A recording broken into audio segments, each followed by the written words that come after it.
Hola a todos y a todas. Estoy ajustando la tecnología. La intención era un poquito hacer esta transmisión simultánea tanto en Facebook como en YouTube, pero tuvimos algunos detalles con la tecnología y entonces transmitiremos en Facebook y después ya la grabación la compartiremos en YouTube. Hacía un rato que no me daba tiempo para sentarme a hacer estas charlas de café, les llamo yo, este espacio, digamos, en vivo en Facebook Live, compartiendo un poquito sobre información de arquetipos, eh, de cosas prácticas para nuestra vida emocional. De alguna manera, el día de hoy vamos a trabajar otra vez con los arquetipos, vamos a platicar un poquito, así es que les invito, vamos a estar un ratito aquí, no sé, una hora, algo por el estilo, si ustedes quieren quedarse. La invitación es que se vayan por un tecito, un café y hagamos esta charla. Más adelante tendremos este espacio si hay algunas preguntas, respuestas. El tema de hoy es haciendo las paces con mi padre tirano. Y quiero aclarar un poquito algunas cosas. Vamos a trabajar este aspecto desde la parte mitológica y la parte arquetípica. Para los alumnos que están en el diplomado, les puede ser muy útil esta información extra sobre los arquetipos. Para quienes no están, digamos, que no tienen este conocimiento de la parte de los arquetipos, quisiera explicar un poquito, no voy a profundizar mucho con el tema de la mitología y con el tema de los arquetipos porque, digamos, eso nos llevaría mucho tiempo. Ya están llegando aquí. Hola, hola María Elena, hola Carla Gabriela desde Oaxaca, qué gusto tenerles por aquí, bienvenidas. Les comentaba un poquito, vamos a hablar de mitología y esto es muy breve. La mitología no es solo esta parte que se encarga de estudiar los mitos de las culturas. La mitología también tiene que ver con la forma en que nos contamos las cosas. Es decir, todo lo que experimentamos en la vida, todo lo que hacemos en la vida es una mitología. Si lo quieres resumir de alguna manera, todo es una mitología. La historia que te cuentas en la mañana sobre ti, sobre tu trabajo, sobre lo que estás viviendo, es una mitología. Es decir, es una manera de explicarte y de entender qué es lo que está pasando con el mundo. Ese es el concepto que vamos a manejar aquí de mitología. Gaby, hola Gaby, bienvenida.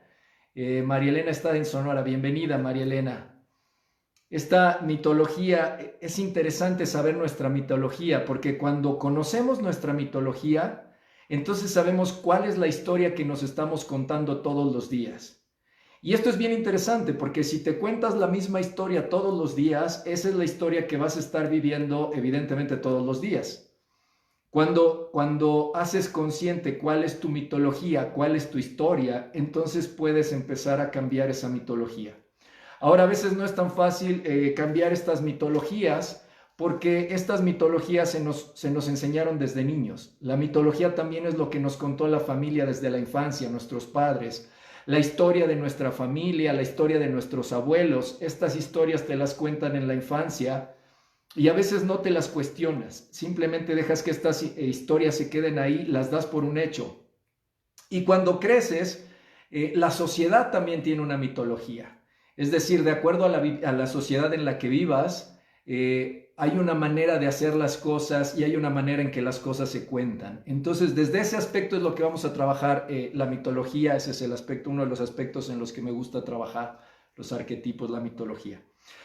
Ahora, hablando de arquetipos, nuevamente para los alumnos ya conocen esta explicación, siempre la doy, pero para aquellos que no estén cercanos a los arquetipos, un arquetipo explicarlo es un poco complejo por la misma esencia del arquetipo que es compleja. Pero de alguna manera podemos entenderlos porque todo el tiempo estamos viviendo con estos arquetipos. Por ejemplo, el arquetipo que vamos a platicar el día de hoy, que es el arquetipo del padre. Si tú dices la palabra padre, papá, a cualquier persona que le digas esa palabra, le va a provocar algo, le va a provocar una imagen primero y una emoción. ya sea agradable o desagradable. Es decir, los arquetipos son estas imágenes que tenemos en nuestra mente, en nuestra psique, de lo que sucede a nuestro alrededor. Y estos arquetipos todo el tiempo se están manifestando en nuestra vida, en nuestros comportamientos. Es muy interesante hacer conscientes qué arquetipos hay alrededor mío, qué arquetipos estoy viviendo en mi vida. Porque fíjense, esto es bien interesante. Por ejemplo, alguien puede decir, es que yo soy un loco. Decir soy un loco es como si solo fueras eso, no puede ser otra cosa. Si una persona dice, yo estoy en un estado de locura, estoy en un momento de locura, entonces te das cuenta que tú no eres eso, tú eres parte de eso. Entonces, con el arquetipo de papá y el arquetipo de mamá, sí, a nivel biológico, una vez que se tienen hijos, se es padre, se es madre, pero en esencia la persona sigue siendo la persona. El comportamiento que tengas con tus hijos, si eres padre, si eres madre, depende de cómo vivas estos arquetipos. Y estos arquetipos generalmente vienen de acuerdo a la mitología que se te contó, y esta mitología generalmente viene de cómo viviste con tus padres, cómo viviste en sociedad, lo que es ser un papá o lo que es ser una mamá.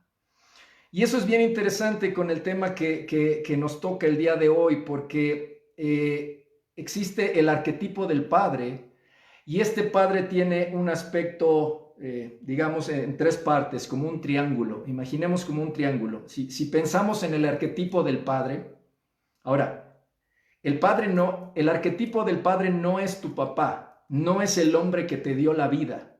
¿Sí? Tu papá, el hombre que te dio la vida, a veces puede representar al arquetipo del padre, pero el arquetipo del padre es mucho más grande que tu papá. El arquetipo del padre incluye a tu papá, incluye a tu abuelo, incluye a tu bisabuelo, incluye a cualquier hombre en tu vida que haya generado una actitud paternal contigo, incluye al gobierno, incluye al sol, es decir, el arquetipo del padre es algo muy grande, ¿sí? Y el padre, el papá, es el hombre que te dio la vida. Ahora es interesante tener en cuenta todas estas dimensiones del arquetipo, porque como vivamos nuestra experiencia del arquetipo, es como vamos a vivir nuestras relaciones con todos estos distintos aspectos. Es decir, si tu experiencia con tu padre biológico, el que te dio la vida, es una experiencia traumática, es una experiencia difícil, es muy probable que todos los aspectos que representen al padre van a generar un conflicto contigo. Es probable que tengas dificultades con la autoridad, es probable que tengas dificultades con la imagen divina, con el gobierno, porque estás proyectando, es decir, esta imagen de este padre la estás viendo en distintos lugares. Por eso es tan útil conocer los arquetipos. En el esposo también, claro, en el esposo, en el caso de las mujeres, lo pueden representar en el esposo. En el caso de los hombres, lo representamos en nosotros también. Y esto es bien interesante. Incluso se puede representar, las mujeres también pueden representar dentro de ellas al padre tirano. Ahorita vamos a explorar un poquito esa parte. Les decía entonces que este arquetipo del padre lo podemos poner en un triángulo. Y en este triángulo, en la parte de arriba, estaría, digamos, el padre en su mayor potencialidad. Es decir, este padre como cualquier niño lo idealiza. Este padre protector, amoroso, que te respalda, que está contigo, que te enseña, que te guía. Ese sería como el aspecto más positivo del arquetipo del padre. En uno de los triángulos abajo, en una de las esquinas del triángulo, podríamos tener al padre en su aspecto negativo, entre comillas negativo, que sería el aspecto ausente. Es el padre que no está, el padre que no tiene fuerza, el padre que no se manifiesta. Y en el otro aspecto, digamos entre comillas negativo, está el padre tirano. El padre tirano también se le puede conocer como el padre devorador, que es este padre que controla, que es este padre que ahorita lo vamos a explorar un poquito más a fondo. ¿Y por qué es interesante en estos tiempos tener consciente el arquetipo del padre tirano? Porque si no hago consciente el arquetipo del padre tirano, todo el tiempo me voy a estar viviendo como como prisionero. Todo el tiempo voy a sentir que me están obligando a hacer algo. Y es interesante lo que se está viviendo en estos tiempos. Hay gente que el hecho de no poder salir de sus casas lo vive como una obligación, lo vive es decir, como un padre tirano que le está reprimiendo, como cuando estabas en la adolescencia y papá no te dejaba salir y no podías ir a hacer tus cosas. Igualmente, si proyectas este padre tirano en otros, por ejemplo, mencionaban ahorita en el esposo, las mujeres que proyectan este padre tirano en su esposo, entonces van a ver al esposo como alguien que es dominante, que no les deja hacer cosas, que no les deja moverse.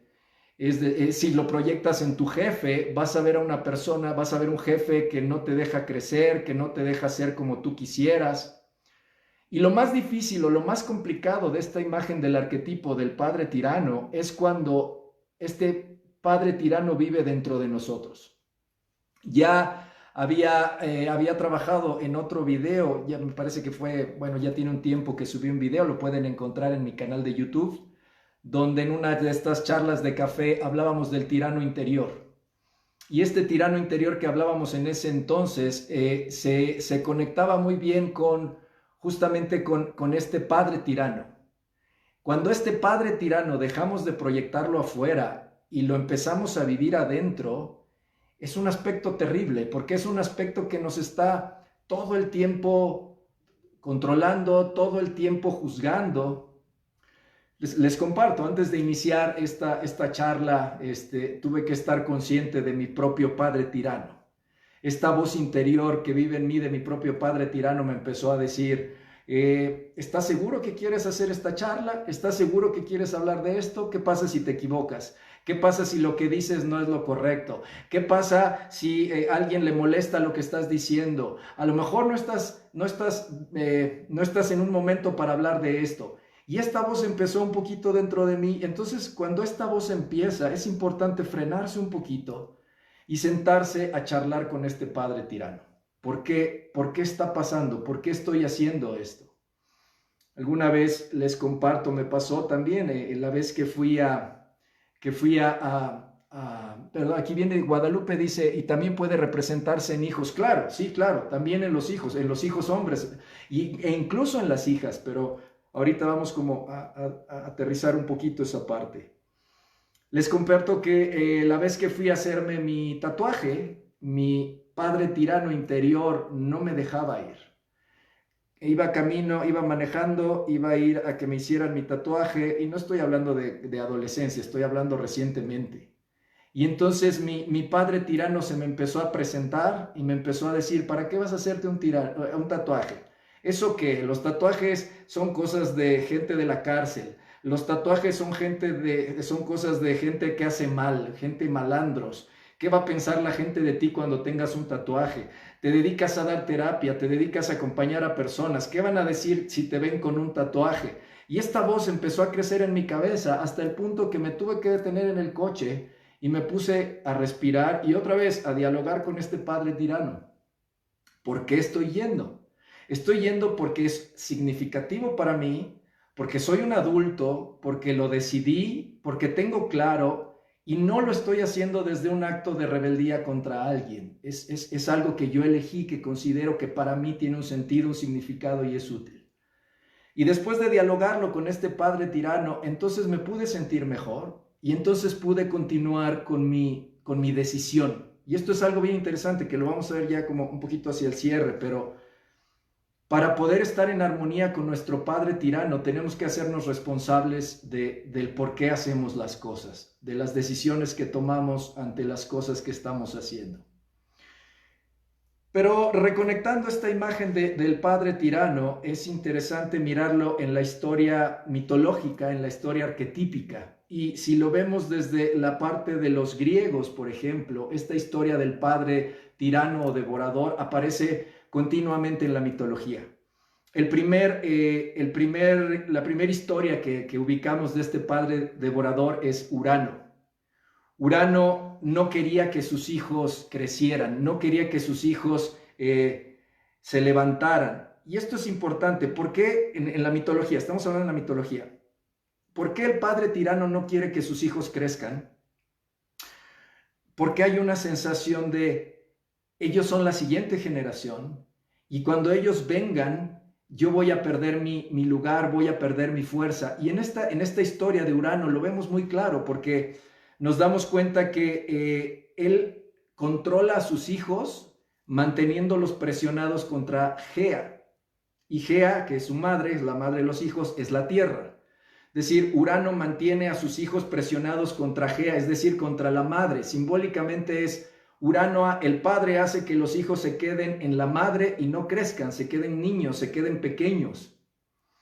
Entonces, este hijo, Cronos, toma esta fuerza y decide pelearse con el padre. Se pelean, hay una gran batalla y Cronos vence a Urano y lo castra. Y esto es bien interesante porque la castración es un simbolismo de pérdida de fuerza masculina. Y eso es algo muy significativo para los hombres. Cuando se llega a cierta edad, esta conciencia de que ya no soy joven, ya no tengo la misma fuerza, ya no tengo la misma potencia y esta necesidad que la sociedad pide de ser fuerte, de ser, responder, etcétera, etcétera, empieza a generar un miedo. El miedo es ya no voy a ser hombre, ya no voy a tener literalmente los testículos para salir adelante, para gestar vida, para hacer lo que tengo que hacer como hombre. Y eso empieza a generar un miedo. Y entonces el hecho de que los hijos crezcan y tomen este rol es como una manifestación clara de que es una realidad. Es decir, tú te vas a morir y la siguiente generación va a tomar, va a tomar tu lugar. Por eso Urano intenta hasta donde sea posible controlar a sus hijos hasta que Cronos es el que lo vence. Después Cronos, cuando se vuelve, digamos, este regente del universo, entra en la misma dinámica de su padre. Y él tampoco quiere que sus hijos crezcan, tampoco quiere que sus hijos lo desbanquen. Y entonces a todos sus hijos lo que él hace, a diferencia de Urano que los mantiene en contra de su madre, Cronos se los come. Simbólicamente, ¿qué se los come? Simbólicamente es este padre que decide todo por sus hijos. Es decir, al comerte, al tenerte dentro de mí, yo te digo qué es lo que es bueno y qué es lo que no es bueno para ti. Esto lo vemos, por ejemplo, en la sociedad, en los grupos, cuando alguien quiere rebelarse, en algún grupo, cualquier grupo, político, social, alguien se quiere rebelar, se le puede ver como un niño estúpido, rebelde, que no tiene conciencia de lo que está haciendo, o se le puede ver como algo maravilloso y creativo. Esa división hace que no se puedan integrar los hijos. Simbólicamente ese es el comérselos, por eso él se los comía otra vez, para que no crecieran y le quitaran el lugar. En este caso, no es un hijo quien hace este cambio, sino es la madre, Rea, la madre de estos dioses, decide proteger a uno de sus hijos. Y esta protección Rea representa a la madre amorosa, a la madre protectora, a la madre que cuida a sus hijos. Entonces tiene este hijo y en vez de entregárselo a Cronos para que se lo coma, le entrega una piedra envuelta en una manta para engañarlo. Cronos cree que es el hijo y se lo come. Y entonces Rea esconde a Zeus en una cueva para que crezca, se haga adulto, y luego Zeus, cuando crece, viene a tomar su lugar. Esto de Zeus escondido en la cueva es también el mito del niño sagrado. Hay otro video en YouTube, si tienen tiempo de meterse a verlo, hablé sobre el mito del niño sagrado, que se refiere a estos proyectos, a estas ideas nuevas que están surgiendo en nosotros y tenemos que cuidarlas, protegerlas, porque cuando algo nuevo viene, lo viejo pelea y puede ser que lo destruya. Esta historia la pueden encontrar en mi canal de YouTube. Entonces crece Zeus y una vez que se hace un hombre fuerte que tiene capacidad de pelea, sale, pelea contra su padre otra vez y lo vence. Y aquí, a diferencia de él, Zeus es, en cada una de estas etapas de padre e hijo, se va abriendo más la conciencia. Entonces Zeus trae a sus hermanos para que lo acompañen. Él ya no se queda como el único regente, él trae a sus hermanos, él se vuelve más abierto a posibilidades. Los dos primeros padres son muy rígidos, son muy yo, lo que yo diga, lo que yo piense. Zeus ya es más abierto, él ya abre más esta posibilidad. Pero Zeus también hay una historia donde él repite la historia de sus padres en cuanto a que tiene un romance con Metis, y le cuentan lo mismo, que cuando el hijo de esta mujer nazca lo va a vencer. Entonces lo que Zeus hace es que, a diferencia de su padre, él digamos que se come a la madre, a Matis. Pero entonces en la historia dice que es una niña y la niña nace de la cabeza de Zeus, y esta niña es Atenea. Y cuando Atenea nace, en vez de querer matar a Zeus, se vuelve muy cercana a él. Eso nos conecta con otra mitología de esta hija de papá, que está muy cerca de su papá, que siente que nació solo de él. Y bueno, ese será tema para otra charla de café. El caso es que estas tres imágenes de padre devorador nos hablan de eso, de esta dificultad para poder integrarlo. Si ustedes vieron, hace un tiempo hubo en Netflix una serie sobre Luis Miguel, el cantante, y en aquel entonces había como un debate o como un cierto odio hacia el papá que aparecía ahí, el representante, el actor que representaba al papá. Ese papá que lo podemos ver en esa serie es una imagen de este padre tirano, de este padre devorador. Y si se fijan, este padre tirano devorador puede generar dos tipos de hijos. Un hijo que se vuelve hijo o hija. Cuando digo hijo, estoy hablando de hijo o hija. Un hijo, una hija que se vuelve muy, muy exitoso, como en este reto contra el padre, en este yo te voy a demostrar que sí puedo y que puedo más que tú. O un hijo o una hija que abandonan todo su poder, abandonan todo su impulso de lucha y renuncian a salir adelante. Esos son como dos aspectos que se pueden manifestar. Por eso no podemos decir que sea bueno o malo. Si te fijas, un hijo, una hija que tuvo un padre que lo presionó mucho, que quizá en la infancia le decía, eres un inútil, no sirves para nada. Por supuesto, son frases muy dolorosas que se quedan grabadas y que se cargan durante años en la vida.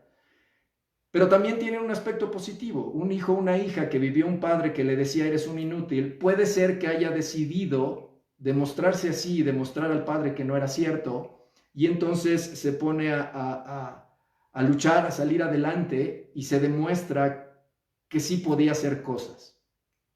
Ahora, lo importante aquí es interesante hacerlo consciente también, porque a veces hay adultos, hay personas adultas que ya fueron exitosas, que ya se demostraron que son exitosos, pero dentro de sí sigue esta voz de papá que dice eres inútil, no sirves, y entonces siguen esforzándose por llegar a tener o ser algo más. Aun cuando hayan obtenido, digamos, lo que necesitan para seguir adelante, para estar en la vida, es como hay un vacío de más, porque es como si ese padre ya dentro los está presionando todo el tiempo para seguir manifestándolo. Ahora, y esto aquí quiero aclarar, no estoy hablando del aspecto religioso, yo no soy teólogo, a mí mi interés está en la parte de la psique, en la parte de los arquetipos, pero en ese sentido la religión católica también tiene una mitología, es decir, también tiene una historia que se cuenta sobre la forma de cómo se creó el mundo, como la forma en que se vivió el mundo. Y en ese sentido es interesante porque en esta mitología vemos que hay el Padre, que en realidad en esta mitología el Padre es Dios. Este Padre Dios está visto en dos aspectos. Está el Dios del Antiguo Testamento y está el Dios del Nuevo Testamento. Y esto es bien interesante cuando, por ejemplo, una persona dice, yo creo en Dios, ¿no? Cuando alguien dice, es que me siento solo, me siento apoyado en una terapia, por ejemplo, me dice, es que no encuentro para dónde. Yo le pregunto, ¿crees en algo que te apoye? ¿Crees en algo más grande que tú? Generalmente las personas me dicen, creo en Dios. Y entonces yo pregunto, ¿en qué Dios crees? ¿En el Dios del Antiguo Testamento o en el Dios del Nuevo Testamento? Y es interesante porque estos dos dioses, a pesar de ser el mismo Dios, son dos rostros distintos de ese Dios, por así decirlo. Y el Dios del Antiguo Testamento es un Dios, es más cercano a este padre tirano. Es más cercano a este padre que o te premia o te castiga. Si haces las cosas que a él le parecen bien, que están de acuerdo con su reino, entonces te va a premiar. Si haces las cosas malas, si adoras a otros dioses, entonces te va a castigar. Vemos estas historias donde hay pueblos enteros que son respaldados por este Dios y hay otros pueblos que son destruidos por este Dios de acuerdo a su propia voluntad, solo a su voluntad. Ahora, si mi imagen de padre, si mi imagen de Dios es ese Dios tirano, bueno, mi vitalidad, mi vida, mi cotidianidad va a estar permeada por esa imagen. Entonces todo el tiempo voy a estar experimentando dentro de mí un Dios tirano, un padre tirano, que me va a estar premiando o me va a estar castigando de acuerdo a lo que hago. Y luego existe la otra versión de ese Dios, que es el Dios del Nuevo Testamento, y en este Dios del Nuevo Testamento es un Dios del que habla Jesús, que es ligeramente distinto del primero. Este Dios del Nuevo Testamento no castiga como el primero, no tiene estos arranques caprichosos del primero. Este Dios del Nuevo Testamento es un Dios más cercano, es más presente, es un Dios que se puede manifestar en el Hijo, es un Dios con el que se puede hablar. Y esto es interesante porque como cultura, digamos, por ejemplo, lo que es América Latina, inevitablemente el inconsciente colectivo de América Latina es católico, porque son años y años, siglos de familias, de formas de vida, independientemente de si tú decides cambiarte de religión o dices yo no profeso ninguna religión. El inconsciente sigue siendo, digamos, católico, el inconsciente colectivo sigue manifestando estas imágenes en las que fuimos creados. Por eso es importante hacerlas conscientes, no es pelearse con ellas, no es juzgarlas de que sean buenas o malas, es conocerlas y elegir qué vamos a hacer con ellas. Entonces, si yo puedo hacer consciente que dentro de mí hay estos dos dioses o estas dos imágenes de padre, ¿sí?, yo puedo elegir a cuál de estos dos padres me voy a dirigir, con cuál de estos dos voy a hablar. Entonces, si hablo con el padre del Antiguo Testamento, va a ser caprichoso, me va a obligar a cosas. Su palabra es tienes que, debes de. Si me voy con el del Nuevo Testamento, entonces es más un diálogo interno, es más una conciencia interior de por qué lo estoy haciendo. Visto en este contexto, lo que estamos viviendo ahora, por ejemplo, el estar recluido en tu casa, si lo ves desde el aspecto del tirano, del Antiguo Testamento, del primer Dios, por así decirlo, estás prisionero en tu casa, tienes la obligación de quedarte ahí y de no moverte de ahí. Si lo ves desde este otro aspecto, entonces tú estás eligiendo estar ahí por esta conciencia de que es bueno para ti, es bueno para todos, y desde ese lugar no hay una sensación de prisión, de obligación, de estoy prisionero. Entonces, estas dos manifestaciones, hablaba de la parte de la religión, pero estas dos manifestaciones están dentro de nosotros. Dentro de nosotros viven estos dos padres y dentro de nosotros podemos dialogar con estos dos padres. Bueno, con el primero es difícil dialogar, porque evidentemente para el primero todo tiene que ser como él dice, como es correcto.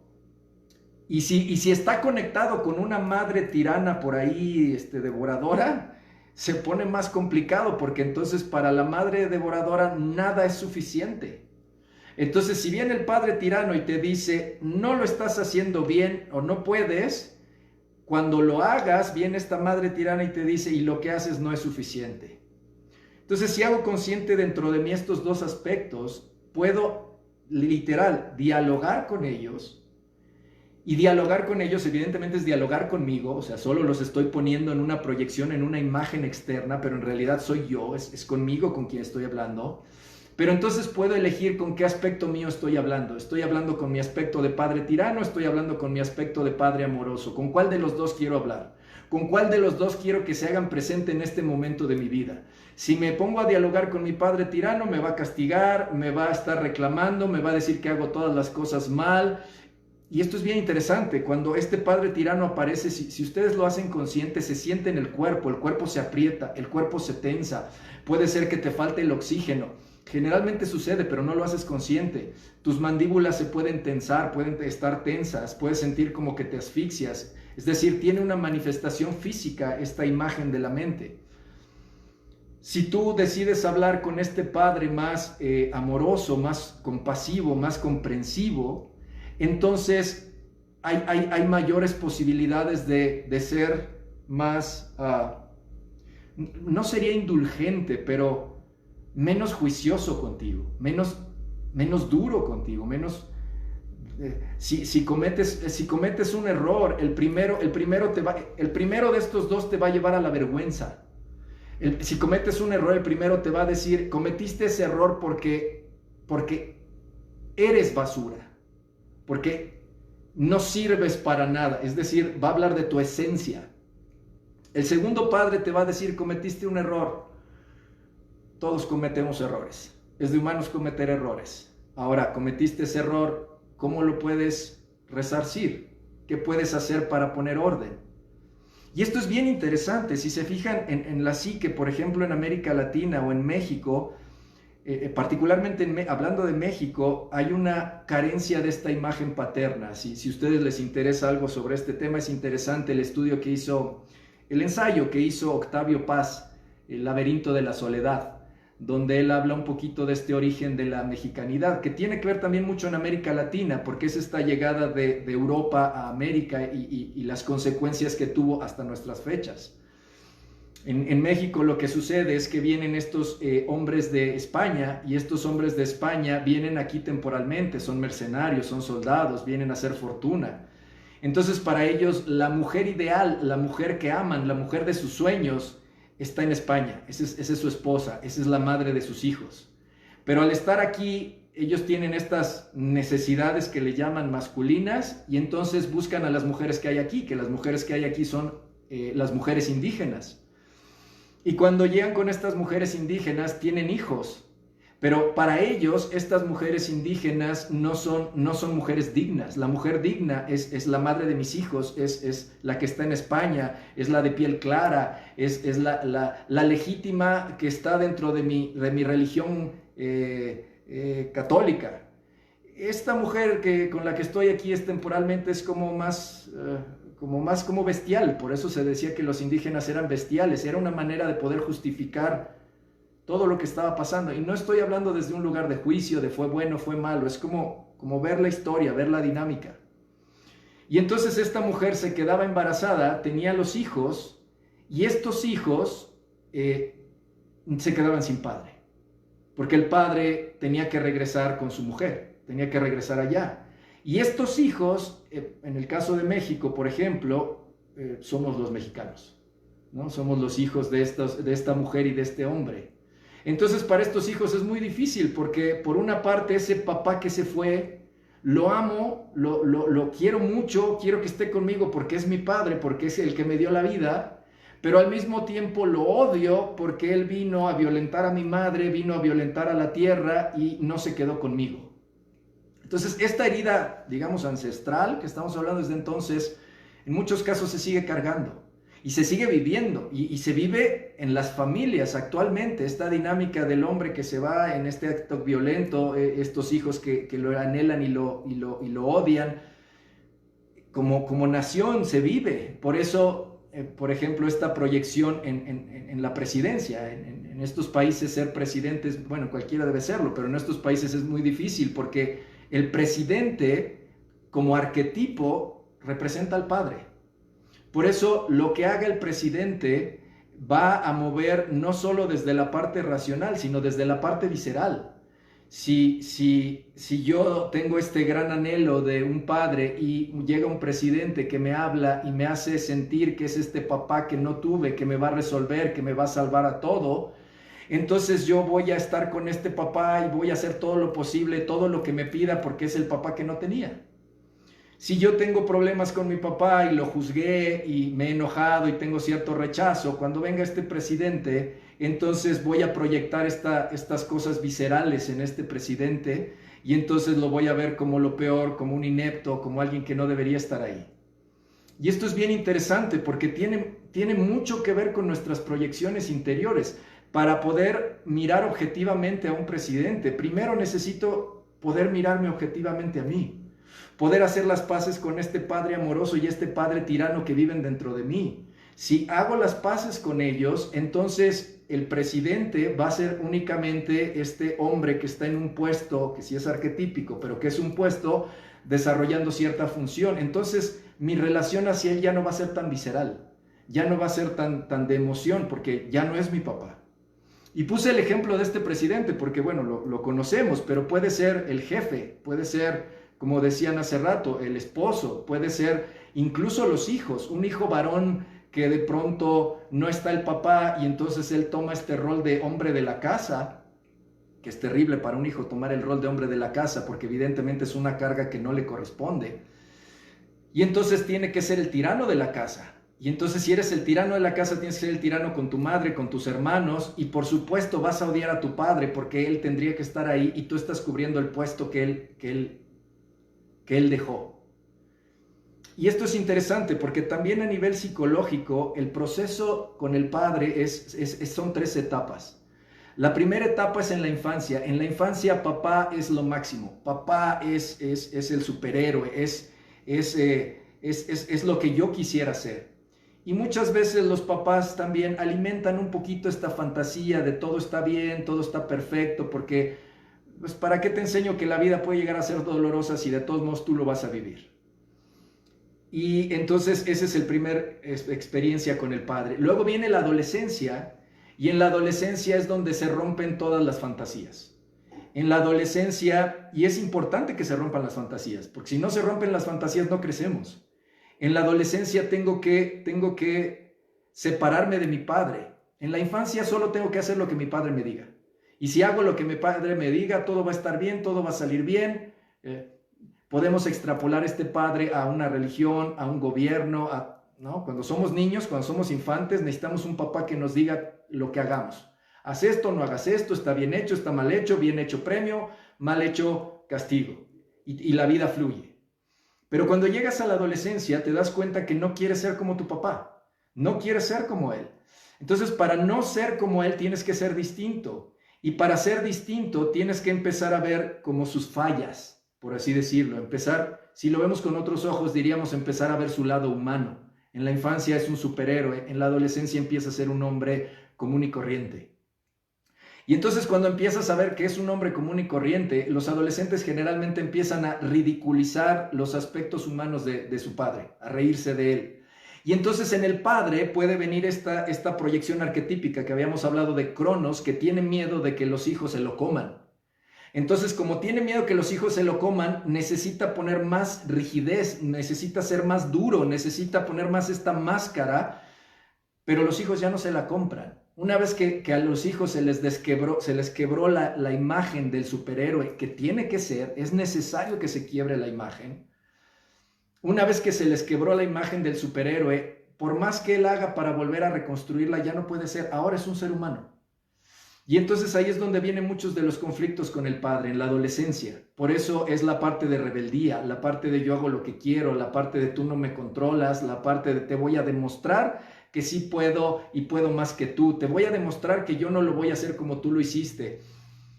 Incluso, recordemos que en el triángulo, el otro aspecto del padre tirano es el padre ausente.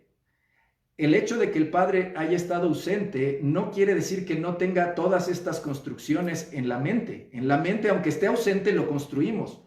Aunque el papá físicamente no esté, el papá arquetípico siempre va a estar. Y entonces, si fue ausente, bueno, tenemos la libertad de construirlo más como amoroso o tirano.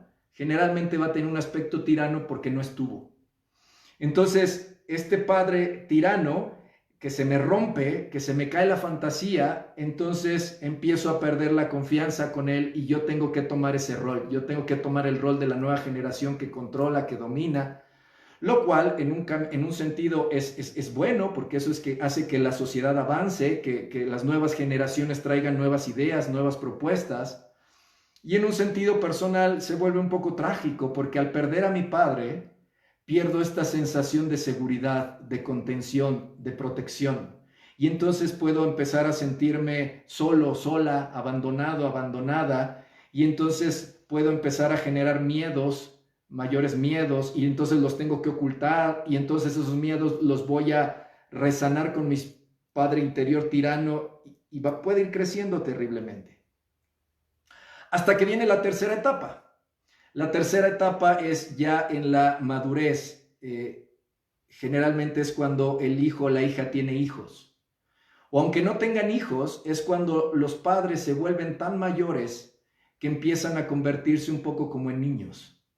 Entonces, en ese momento, el hijo o la hija que vivió su propia infalibilidad para ser, su propia incapacidad para ser infalible, su propia incapacidad para ser superhéroe, porque el adolescente dice, tú no eres el superhéroe que yo esperaba, yo lo voy a hacer. Tú no eres perfecto, yo lo voy a hacer.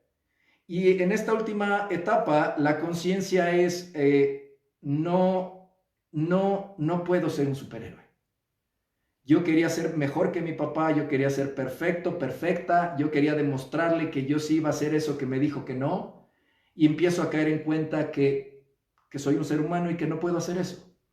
Ya sea porque tengo hijos y entonces con los hijos estoy viendo la batalla que tuvo mi padre conmigo, o si no tengo hijos porque la vida ya me ha llevado, digamos, tantos golpes me ha dado de pronto la vida que me doy cuenta que empiezo a ver a mi padre con otros ojos.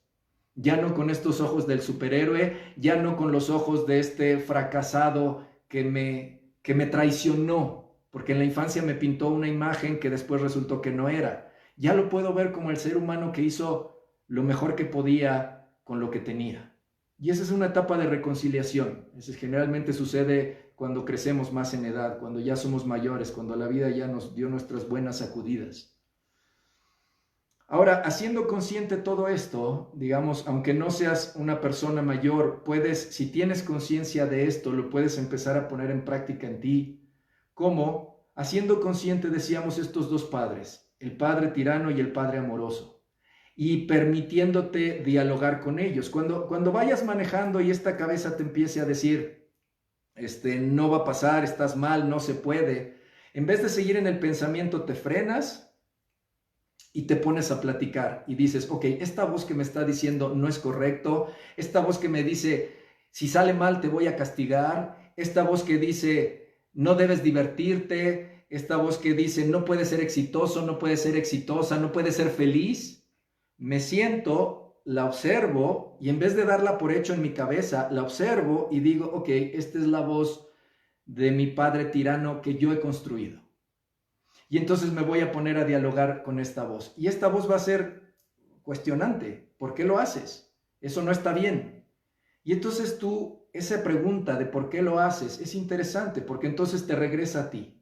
¿Para qué? ¿Para qué lo hago? Como lo que les compartía hace rato del tatuaje. ¿Para qué? ¿Para qué lo hago?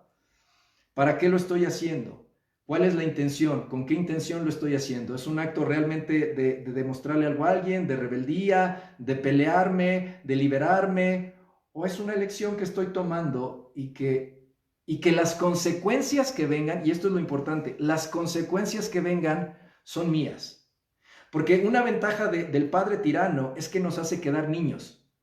Y si nos quedamos niños, somos rebeldes, pero cuando las cosas salen mal, la culpa es de otros. Esa es la ventaja de tener un papá tirano, ¿sí? O sea, yo me salté la barda, pero me caí, me quebré la pierna, fue culpa de mi papá. Porque si mi papá me hubiera dejado salir a la fiesta, yo no hubiera tenido que brincarme la barda, entonces por culpa de mi papá mi pierna está rota y ahora ya no puedo ir a la escuela o ya no puedo ver a mis compañeros o qué sé yo. Y entonces también puedo estar en el rol de víctima, puedo ir con mi mamá y decir, pobrecito de mí, mi papá me maltrata y por eso me lastimé la pierna. Esa es la parte infantil.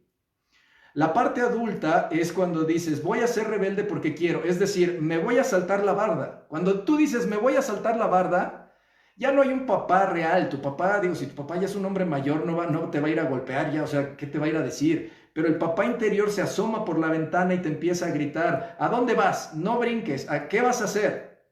Dialogas con este padre interior, dices, es mi decisión, a esta edad yo elijo brincarme la barda, te brincas la barda y si te caes del otro lado y te lastimas el pie, la diferencia aquí es que ya no culpas a nadie. Ya no dices, me lastimé la pierna por culpa de mi papá que no me dejaba ir, y tampoco puedes ir con mamá a decirle, mamá, pobrecito, pobrecita de mí que me lastimé. Te lastimas, te sobas y dices, bueno, me dolió, me lastimé, pero cómo disfruté brincarme esa chinga barda. Valió la pena brincarme esa barda. Es decir, el gozo de brincarme la barda es mío. El placer de brincarme la barda es mío y el pie roto y el dolor del pie roto también es mío. Y eso te hace entrar en una armonía con este Padre amoroso. ¿Sí? Si lo vemos simbólicamente en esta historia con Jesucristo, digamos, este Dios amoroso no lo obligó a ir a la cruz. No le dijo, tienes que ir a la cruz. No lo hubiera hecho. Ese Padre amoroso no lo hubiera hecho. ¿Sí? Si Jesucristo, quizá, y estoy hablando metafóricamente, no religiosamente, por favor, que eso que quede claro, no queremos traer en conflictos. Metafóricamente, este Jesucristo le hubiera dicho en el jardín a Dios, Padre, no quiero que me cuelguen, quiero salir corriendo de aquí. Este Dios amoroso le hubiera dicho, córrele, hijo, córrele, pues dale lo que tú quieras hacer.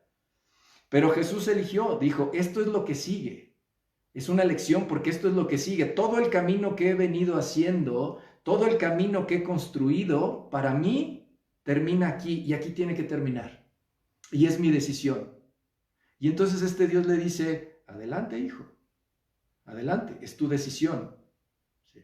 Ese es el Padre amoroso, el que no te impide, el que no te castiga, el que te apoya, porque sabe que a fin de cuentas, como adulto, las consecuencias son tuyas. Un padre a una hija joven le dice, no te vayas con ese hombre, no te conviene. Un padre a una hija adulta le dice, hija, es tu decisión.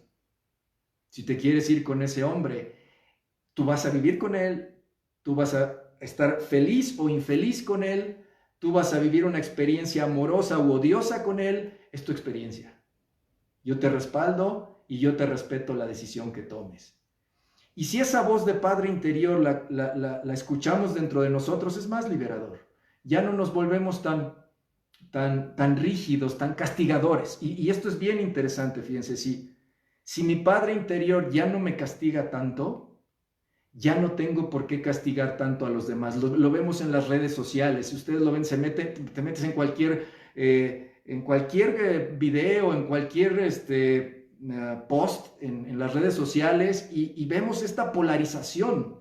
Una parte de personas peleando, diciendo, la otra parte de personas peleando, todos peleando unos contra otros. Y no solo es el pleito, es incluso al nivel de rebajar al otro, de violentar al otro. O sea, es un tipo que ni siquiera conoces, no sabes nada de su vida, no sabes lo que vive, no sabes las partes duras que está viviendo en su vida. Y nada más porque dijo un comentario que es opuesto a lo que tú crees, tu padre tirano aparece y dice, ese hombre ese es un pagano, ese cree en otros dioses, merece que lo matemos, que le cortemos la cabeza y que le mandemos todas las plagas posibles. Eso es lo que dice tu tirano. Y entonces te vas a la guerra. Y el otro, lo curioso es que el otro de ti dice exactamente lo mismo. Piensa exactamente igual. ¿Sí? Ese es un pagano que piensa en otras cosas, entonces mi Dios va a destruirte. Y entonces, no, el mío te va a destruir a ti. Y entonces este padre egoísta se está peleando consigo mismo. Si fuera este padre amoroso, más parecido al Zeus, que integró a sus hijos, que los dejó estar, que dejó que la creatividad de los hijos se manifestara, entonces en esta discusión podríamos decir, yo no estoy de acuerdo con tu punto de vista, pero lo respeto. A fin de cuentas, esa es tu mitología, esa es tu vida, eso es lo que tú estás experimentando, yo es otra. Si esto es interesante, si nos interesa a los dos, podemos dialogar y a lo mejor aprendo algo de ti, tú aprendes algo de mí. Ese sería un Dios amoroso, ese sería un papá que te dice, dialoga. Sí, defiende, pero primero dialoga. Primero ten claro qué estás defendiendo, primero ten claro dónde estás parado. Y desde ese lugar puedes defender lo que estás pidiendo. Cuando una persona quiere poner límites desde el grito, desde la violencia, desde el yo debo, desde el yo me merezco, lo curioso aquí es que quien debería escuchar ese límite no va a escuchar. ¿Sí? Si tú llegas y pides algo desde la demanda, desde el grito, el otro no te va a escuchar. El otro va a entrar en su propia historia y va a responder desde su propia demanda, su propio grito, y ahí tenemos los conflictos de pareja. Si tú primero te escuchas a este padre amoroso, escuchas lo que necesitas, te pones límites, te proteges, te cuidas, eres este hombre o mujer, eres este papá para ti amoroso, entonces tienes mucho más claridad de qué es lo que quieres compartir y entonces es más probable que el otro lo escuche, porque tú estás claro. Y cuando lo compartes con el otro, no lo das como una obligación, como esto tiene que ser, como así es el mundo. Por eso les compartí al principio, esto que estamos platicando aquí, por eso le llamo charlas de café. Esto es una charla, esto es una mitología. Nada de esto que platicamos aquí está escrito en piedra, porque incluso a veces los escritos en piedra son cambiados o modificados. Y esa conciencia es la conciencia de un padre más amoroso, que tiene más esta cercanía con sus hijos.